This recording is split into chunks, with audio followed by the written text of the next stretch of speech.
There are a few movies nowadays that come out that we have to discuss. And sometimes the movie is a great movie. Sometimes the movie is not really that great that we can discuss. And sometimes the movie is somewhere in between. And when I talk about what today I'm going to talk about, I would say that it falls in between, leaning towards the not so good category, but it's good in certain aspects. It's confusing, but then again, what do you expect from a movie that has waited almost 10 years to release, to only now come out, and for us to see that it didn't do as well in the box office? And that, my friends, is Furiosa. Now, if you guys remember, a couple years ago, we had a Mad Max movie come out called Mad Max Fury Road, which was honestly awesome. I mean, action sequences were on top of their game. Visual effects was amazing. Heck, they did a lot of practical effects that were just bonkers. And I think that most people would agree that Mad Max movie was fun. It was a really fun movie, and it introduced us to a bunch of characters, and it's a very memorable movie. Very memorable movie. It's hard to see a memorable movie nowadays, but that one was a memorable movie. And honestly, of everything in that movie that stood out, I would say that the two main characters, both being Mad Max himself and Furiosa, are the two biggest things of that movie. And when they announced that they were creating a Furiosa movie, and I'm talking about, I think, maybe 6 or 7 years ago, they came out and said, we're doing a Furiosa movie. And it didn't feel right. I would have to say, it didn't feel like, oh, okay, we're getting a story with Furiosa. Fine, whatever. But that's besides the point. Furiosa, the character played by Charlize Theron, was pretty good. I mean, she was, very strong, iconic, badass. And I think there was a subset of people who said, no, I'm excited, we should totally do this and make this a reality. And I'm like, okay, fine. Do what you must, but don't be a crappy movie. So it happened. They made the movie. It came out in theaters. I can't say for a fact that it did a success at the box office. A lot of people were surprised because they were like, oh my god, why didn't it do a success? I mean, the first movie was great. Why didn't they do this? First off, the first movie may have been great, but the box office was not as great as people think it was. It wasn't a mind-blowing movie. So when they decided to make this one as an expansion to that one, even if it's sort of a prequel in a way to who Furiosa is, a lot of people were either, on the fence of whether or not they liked it or not. But then again, I'm not the one who was, creating this movie to know. But yeah, I watched Furiosa, and I have to say that as much as most people would say bad things about this movie, there's a lot to like here. And I'll tell you what I think I liked most of this movie. So let's start off with the visual effects. I think the visual effects were really well done. There is probably 3 chase sequences in this movie where I'm like, this is very well choreographed. This is awesome. I mean, it was very well directed, a lot of these chase sequences. Probably action-wise, I think it was chef's kiss. Down to the direction of the cameras, fighting choreography was on point on a lot of these moments. Just overall, it just looked fantastic. And I'm talking about like 3 chase sequences in the entire movie were like that, and I was just absolutely blown away. Now, there are other sequences in this movie where I'm like, okay, this looks a little... It looks like they kind of ran out of money and they had to like muster up something to pay somebody to edit something. That's what it felt like to me in other sequences. It didn't feel even to me. It didn't feel like there was a certain standard that was covered for the entire movie. That didn't quite happen. It just felt like parts of this movie were like next level awesome, and other parts of this movie felt like they really cheaped out. So it's kind of on the fence here.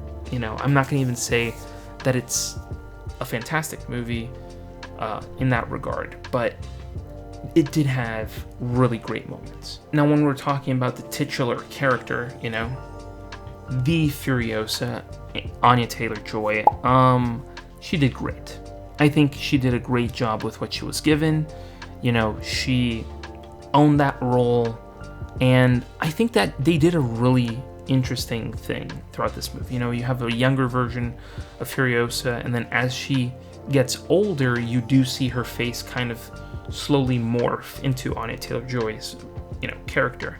Now, they kind of get away with some of this stuff because ultimately her face is covered in makeup, typically, which would be, in the case of the movie, just dirt and grease, and you know, you can kind of get away with not showing so much of the face of the character in that regard, you know. And then, you know, she meets up with this other guy who is a Praetorian, who happens to be this really interesting Mad Max-esque character that kind of serves as a father figure for her, because I mean, ultimately she was pulled away from her family at a very young age, so it was really interesting to see this father-daughter-esque or brother-sister-esque dynamic happen on screen. So I mean, in that regards, it did really well, but at other points the story kind of drags on a little bit, and you kind of lose interest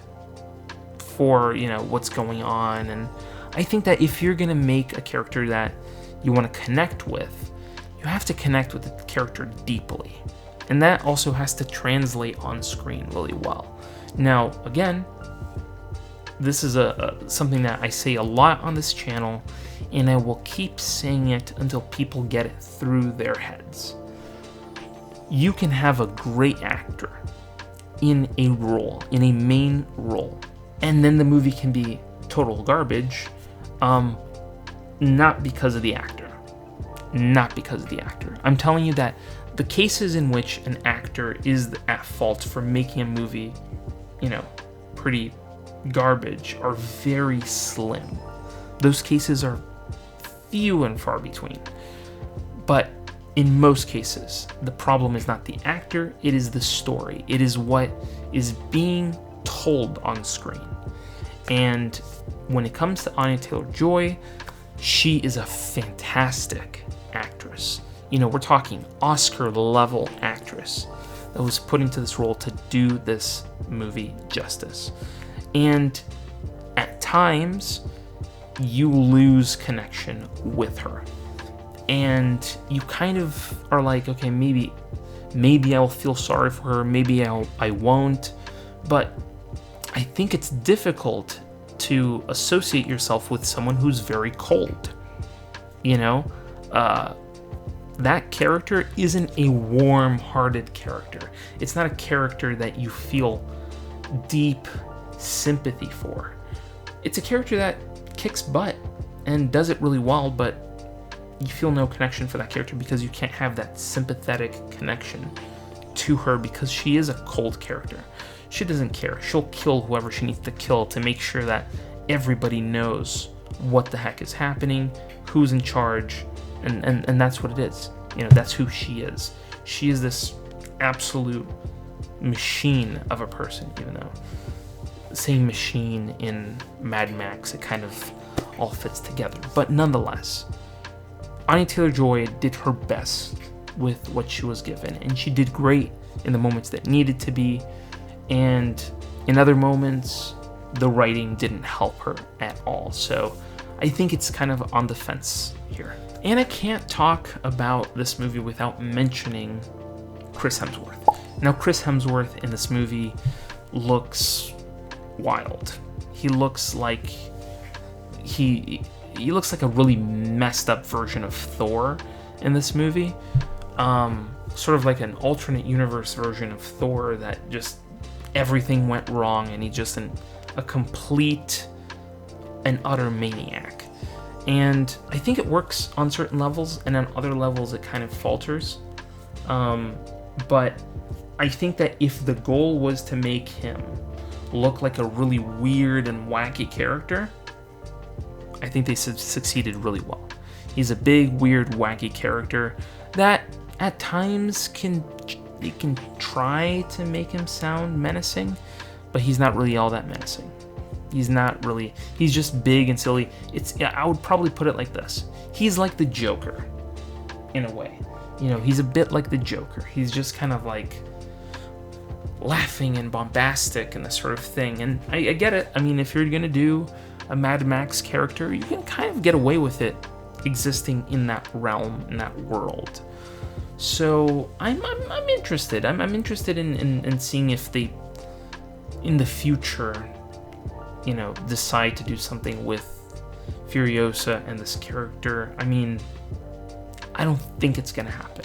I don't think people are gonna want to go back to the movie theaters to see something of a sort of like secondary character. But who knows? Maybe I'm wrong. And ultimately, it's a interesting approach that they had here, which was to tell the story of a secondary character.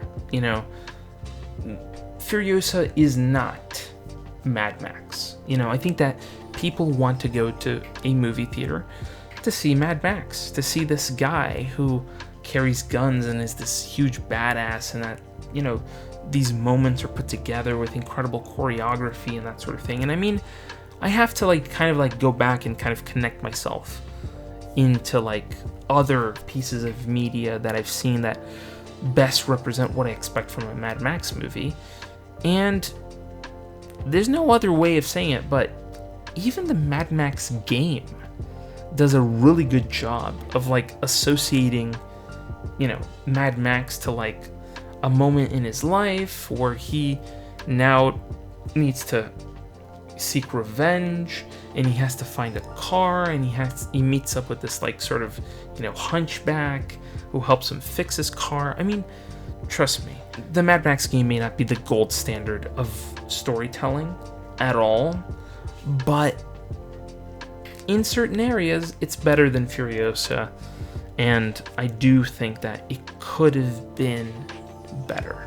I just think that Furiosa could have been a better movie, but then again, I don't know what kind of budget they were dealing with, if they had a lot of constraints, and, well, that's not even question anymore. It's not even something to be questioned, because then again, the movie's already out, people have already watched it, and it didn't do as good at the box office. So I would be surprised if they ever even mention this in the future.